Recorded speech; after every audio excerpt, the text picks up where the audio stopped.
Hello everyone, स्वागत है आपका एक नए वीडियो में। और आज की वीडियो में हम बात करेंगे भारत में यूरोपीय कंपनियों का आगमन। भारत में यूरोपीय कंपनियों का आगमन किस तरह से हुआ है, क्या उनका मकसद था और वो भारत में क्यों आए, क्या वो भारत में ही आए, दूसरे देशों में भी गए? तो बिल्कुल, भारत के साथ साथ वो अमेरिका भी जाते हैं, चीन भी जाते हैं, अलग अलग अर्थात पूरी दुनिया में यूरोप के लोग जाते हैं। तो इनका मकसद क्या था, इन सब के बारे में हम बात करेंगे और भारत में वो किस प्रकार से आते हैं यह भी हम बात करेंगे। सबसे पहले कुछ पॉइंट जान लेते हैं कि यूरोप के लोग जो है पूरी दुनिया में क्यों जाते हैं। देखो, सबसे पहला आपको पॉइंट याद रखना है वो ये है कि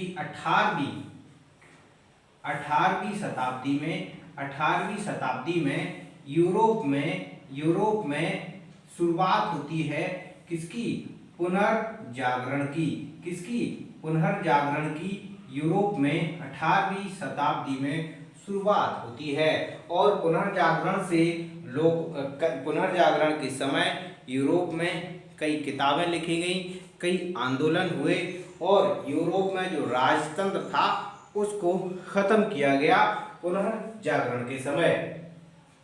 ये 18वीं शताब्दी में ऐसा होता है।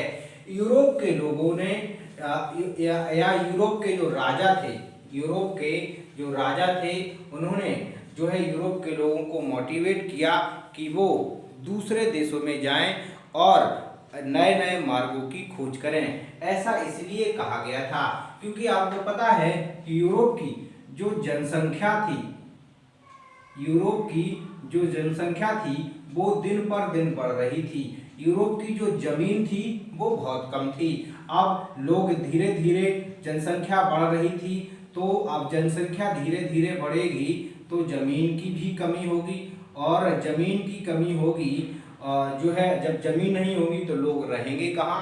इसीलिए यूरोप के लोगों ने सोचा कि अब हम यूरोप में ही नहीं अलग अलग क्षेत्रों में भी रहेंगे। ये पहला पॉइंट था, पुनर्जागरण होता है यूरोप में। दूसरा पॉइंट, यूरोप में जनसंख्या बढ़ती है और इसीलिए ये जनसंख्या को नियंत्रित करने के लिए नए नई जगहों की खोज की जाती है, जिससे कि इस जनसंख्या को उस दूसरी जगह भी जो है बसा सकें। दूसरा पॉइंट ये है। तीसरा पॉइंट ये है कि यूरोप में बहुत अधिक मात्रा में कंपनियां थीं। यूरोप में कंपनियां तो थीं, लेकिन उन कंपनियों के जैसे कोई कंपनी लग जाती है, कोई फैक्ट्री लग जाती है, कोई इंडस्ट्री लग जाती है, इस कंपनी में अब इसमें कुछ भी सामान जो बनेगा उसके लिए कच्चे माल की आवश्यकता होगी। किसकी होगी? कच्चे माल की आवश्यकता होगी।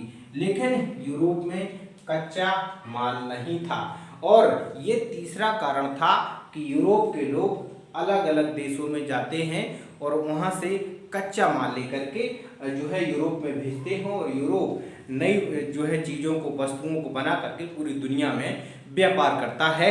ये तीसरा पॉइंट था, ये भी आपको याद रखना है। चौथा पॉइंट आपको याद रखना है वो ये है, चौथा पॉइंट क्या है आपको याद रखना है कि मान लो यहां पर है भूमध्य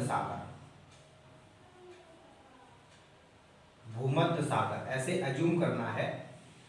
यहां पर है भूमध्य सागर, ठीक है। यहां पर है आपका फारस की खाड़ी, यहां पर है आपकी फारस की खाड़ी, ठीक है। अगर यूरोप के लोगों को एशिया से व्यापार करना है, मान लो यहां पर है एशिया, ठीक है, ये है हमारा भूमध्य सागर, ये है आपका फारस की खाड़ी और ये मार्ग है, ये जमीनी मार्ग है, ठीक है ना। ये जमीनी मार्ग है, भूमध्य सागर से होते हुए जो यूरोप के लोग हैं वो एशिया में आ सकते हैं। दूसरा भूमध्य सागर से फारस की खाड़ी से होकर के भी यहाँ से इस तरह से एशिया में आ सकते हैं। ये आपको पॉइंट थोड़ा हिस्ट्री समझ रहे हैं, क्या कर रहे हैं, हिस्ट्री समझ रहे हैं। तो भूमध्य सागर से और फारस की खाड़ी, यहाँ इसके बीच में ये एक जमीनी मार्ग था, भूमध्य सागर से लेकर के और एशिया के बीच में ये जमीनी मार्ग था। ये वाला जो जमीनी मार्ग है वो वेनिस के लोगों ने अर्थात वेनिस का मतलब इटली ने इस मार्ग को बंद कर दिया। अब यूरोप के लोग एशिया से व्यापार नहीं कर पा रहे थे, एशिया से कच्चा माल नहीं ले जा पा रहे थे। दूसरा, ये फारस की खाड़ी और भूमध्य सागर के बीच में जो मार्ग था, जमीनी मार्ग था, इस मार्ग को भी बंद कर दिया किसने, तुर्की के लोगों ने, और कहा ये हमारा मार्ग है और हम इसको यूज करेंगे। अब फारस की खाड़ी है ये, फारस की खाड़ी, ठीक है ना। अब यूरोप के लोग, कौन, यूरोप के लोग व्यापार नहीं कर पा रहे हैं किससे, एशिया से, और ना तो कच्चा माल ले पा रहे हैं। इसलिए यूरोप के राजाओं ने कुछ लोगों को मोटिवेट किया, और मोटिवेट करने के बाद उन्हें एक नाव उपलब्ध कराई, ट्रेनिंग दी, वे बढ़िया से उनको ट्रेनिंग दी, पैसा दिया कि वो जो है समुद्री मार्ग की खोज करें, किसकी, समुद्री मार्ग की खोज करें, सी मार्ग की खोज करें, सी वे की खोज करें, जिससे कि हम जो है यूरोप के लोग किससे व्यापार कर सकें, एशिया और बाकी देशों से व्यापार कर सकें। ये जो है यूरोप के राजाओं ने वहां के लोगों को मोटिवेट किया कि वो समुद्री मार्ग की खोज करें, नए मार्गों की खोज करें। इस प्रकार से भारत में और बाकी देशों में यूरोपीय कंपनियां और यूरोप के लोग पहुंचे। ये कुछ मकसद थे। मकसद पहला था 18वीं शताब्दी में यूरोप में पुनर्जागरण का जन्म होता है। दूसरा, जनसंख्या का विस्तार होता है। अब यूरोप के लोगों को लगा कि जनसंख्या तो बढ़ रही है, जमीन की कमी होगी और जो है खाने पीने की सामान की भी जरूरत होगी, क्योंकि जनसंख्या बढ़ेगी, और इसीलिए यूरोप के लोगों ने अलग अलग जाकर के नए मार्ग खोजने की जो है योजना बनाई। तीसरा, यूरोप में कंपनियां तो थीं लेकिन कच्चा माल नहीं था, और कच्चा माल ना होने के कारण वो अलग अलग देशों में जाते हैं। चौथा पॉइंट था कि भूमध्य सागर और एशिया के बीच, मतलब यूरोप और भूमध्य सागर और एशिया के बीच एक जमीनी मार्ग था, वो वेनिस अर्थात इटली के लोगों ने बंद कर दिया। अब यूरोप के लोग एशिया से व्यापार नहीं कर पा रहे थे। नेक्स्ट पॉइंट है कि फारस की खाड़ी और भूमध्य सागर के बीच में एक जमीनी मार्ग था, ठीक है ना, और उस जमीनी मार्ग से यूरोप के लोग व्यापार करते थे। अब तुर्की लोगों ने इस जमीनी मार्ग को बंद कर दिया। अब वह जो है यूरोप के लोग, अब ये भी मार्ग बंद हो जाता है जो कि जमीनी मार्ग था। अब वो भारत से या जो है एशिया से व्यापार नहीं कर पा रहे थे, एशिया महाद्वीप से। तो ये कुछ पॉइंट थे भारत में यूरोपीय कंपनियों के आने के, ठीक, ये पॉइंट आपको याद रखना है। सबसे पहले देखो, ये है आपका हमारे पूरी जो दुनिया है, हमारा जो वर्ल्ड है वो 7 महाद्वीपों में विभाजित है। हमारी जो दुनिया है वो कितने महाद्वीपों में विभाजित है, 7 महाद्वीपों में विभाजित है। 6 महाद्वीप ऐसे हैं जिनमें जनसंख्या निवास करती है, 6 महाद्वीप ऐसे हैं जिनमें तो जनसंख्या निवास करती है, और एक ऐसा महाद्वीप है जिसपे केवल वैज्ञानिक रहते हैं। एक ऐसा महाद्वीप है जिस पर केवल वैज्ञानिक रहते हैं, वो आपको पता है, ठीक है, अंटार्कटिका है, जिसपे सिर्फ जो है वैज्ञानिक रहते हैं, क्योंकि वहां पर बर्फ ही बर्फ है। इन 6 महाद्वीपों में अगर इसको मान ले, ये है हमारा नॉर्थ अमेरिका, ये हो गया हमारा साउथ अमेरिका, ये हो गया हमारा यूरोप, ये हो गया आपका अफ्रीका, ये हो गया हमारा एशिया, और यहीं पर मान लीजिए, यहाँ पर मान लेते हैं आपको ऑस्ट्रेलिया, ठीक है ना, और नीचे की तरफ मान लेते हैं आपका अंटार्कटिका। तो इस तरह से हमारी दुनिया विभाजित है। अब यूरोप के लोगों ने जो है नए मार्ग खोजने के लिए लोगों को तैयार किया कि वो नए मार्गों की खोज करें। सबसे पहले, ठीक है ना, ये पॉइंट याद रखना है, सबसे पहले आपको याद रखना है कोलंबस। सबसे पहले आपको याद रखना है कोलंबस। इसके पहले आपको याद रखना है, कोलंबस के पहले आपको याद रखना है कि कोलंबस तो याद ही रखना है। चलो इस कोलंबस के बारे में पढ़ लेते हैं पहले। यूरोप का एक व्यक्ति, दो देशों जो नए मार्ग खोजने में, दो देश आपको याद रखना है जिन्होंने सबसे पहले नए मार्गों की खोज की।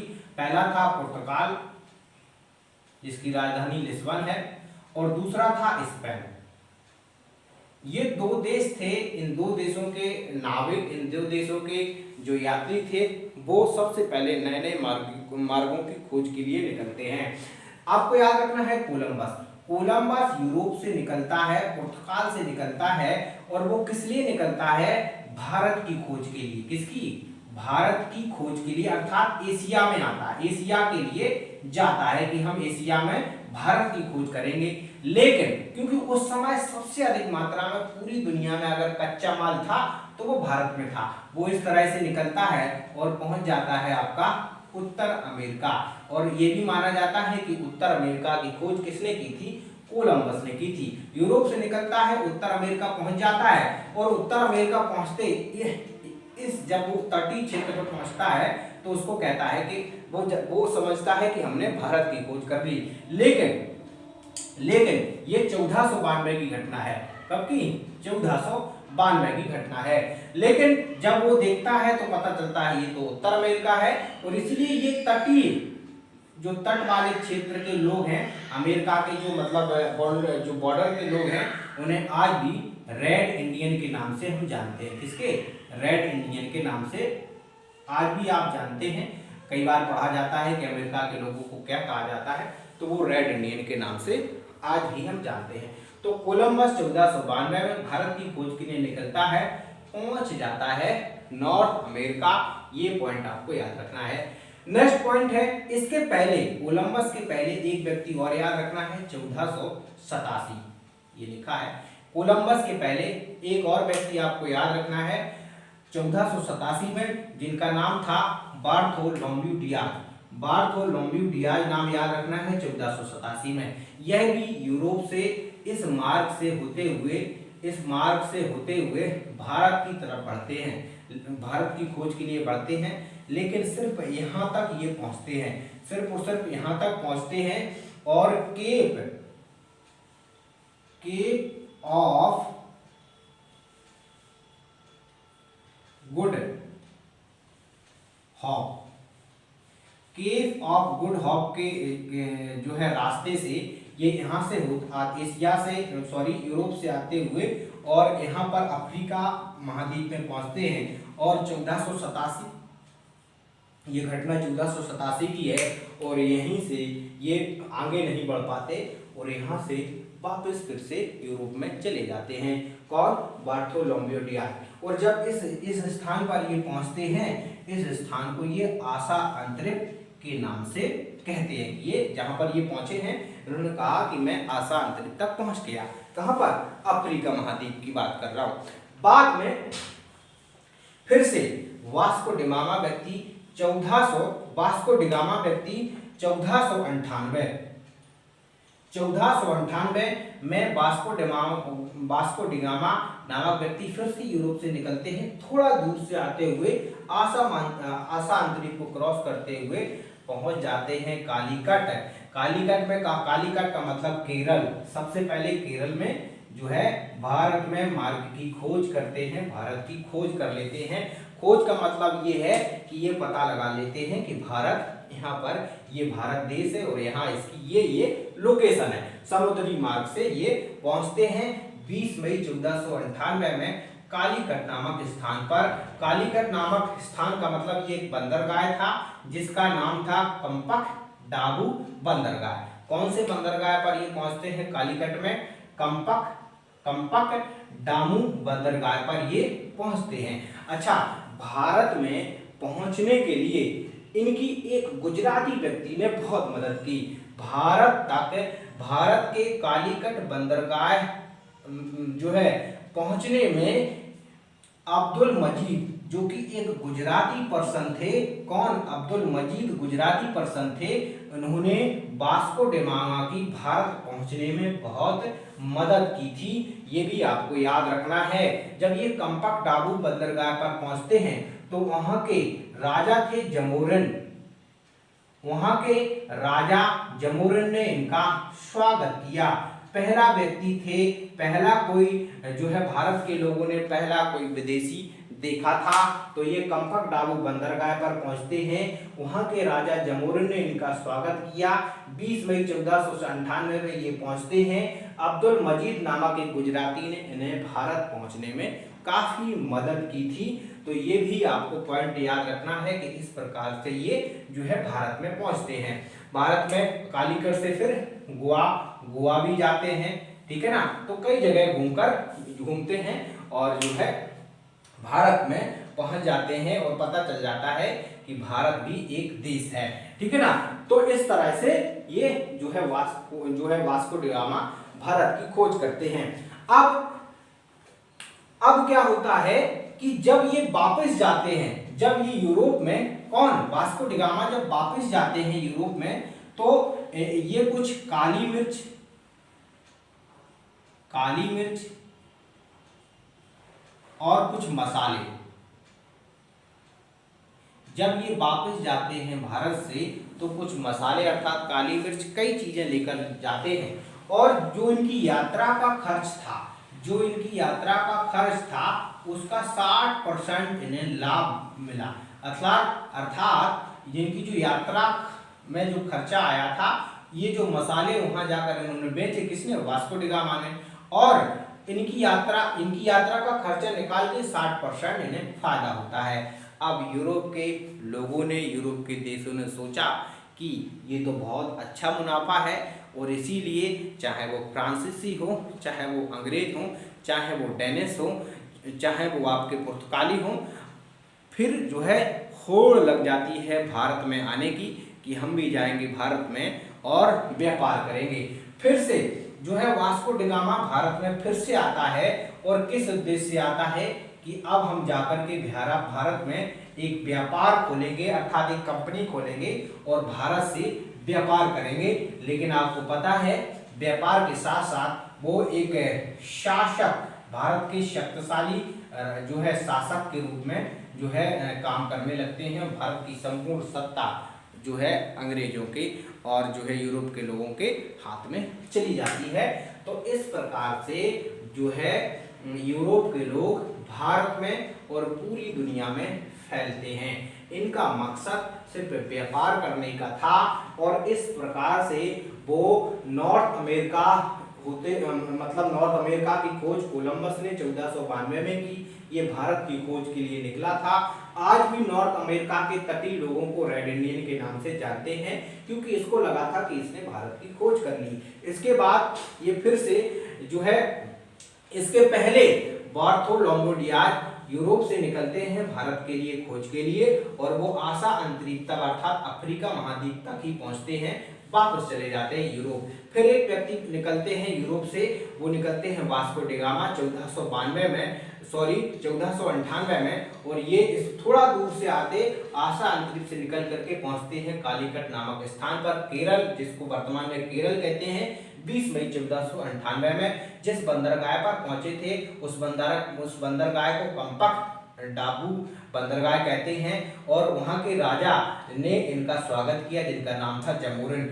कालीकट स्थान तक भारत पहुंचने तक जो है इनकी मदद अब्दुल मजीद नामक एक गुजराती व्यक्ति ने की थी। देखो भारत में यूरोप में 18वीं शताब्दी में पुनर्जागरण का जो है शुरुआत होती है, और ये पहला पॉइंट है। और इसीलिए जो है यूरोप के लोगों ने नए नए मार्गों की खोज की। जनसंख्या यूरोप में बढ़ रही थी, इसलिए वहां के लोगों ने सोचा कि जनसंख्या बढ़ेगी तो जमीन की ज्यादा जरूरत होगी, और इसीलिए यूरोप के लोगों ने समुद्री मार्ग से नए नए जमीन और नए नए देशों की खोज की। कंपनी बहुत अधिक मात्रा में यूरोप में लग चुकी थी, लेकिन वहां पर कच्चा माल नहीं था। जैसे अगर आपको आटे की जरूरत है तो आपको गेहूं चाहिए होगा, और इसीलिए वहां पर कच्चा माल नहीं था, और इसीलिए उन्होंने अलग अलग देशों में जाते हैं और नए मार्गों की खोज करते हैं जिससे कि कच्चा माल प्राप्त हो सके। तीसरा पॉइंट ये है कि यूरोप और एशिया के बीच में व्यापार था, मतलब ये मार्ग था, समुद्री मार्ग था, लेकिन भूमध्य सागर से ये मार्ग निकलता था और यूरोप में जाकर के मिलता था, मतलब एशिया में मिलता था। अब इस मार्ग को वेनिस के लोगों ने, इटली के लोगों ने बंद कर दिया। अब ये जमीनी मार्ग बंद हो जाता है। फारस की खाड़ी से जो जमीनी मार्ग था जो एशिया से जुड़ता था, इसको भी बंद कर देते हैं तुर्की लोग और इसको बंद कर देते हैं वेनिस के लोग। अब यूरोप के लोग भारत या एशिया में नहीं आ सकते थे, इसलिए यूरोप के राजाओं ने नए समुद्री मार्ग खोजने की, वहां के लोगों को मोटिवेट किया, उन्हें नाव दी, उन्हें ट्रेनिंग दी कि किस प्रकार से आप यात्रा में जा सकते हैं,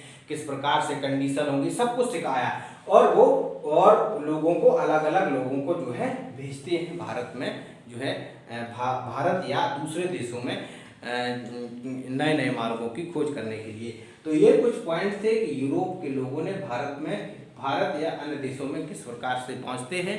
अगर आपको वीडियो पसंद आया हो, like and share and comment जरूर करें। Thank you everyone, thank you everyone, thank you everyone.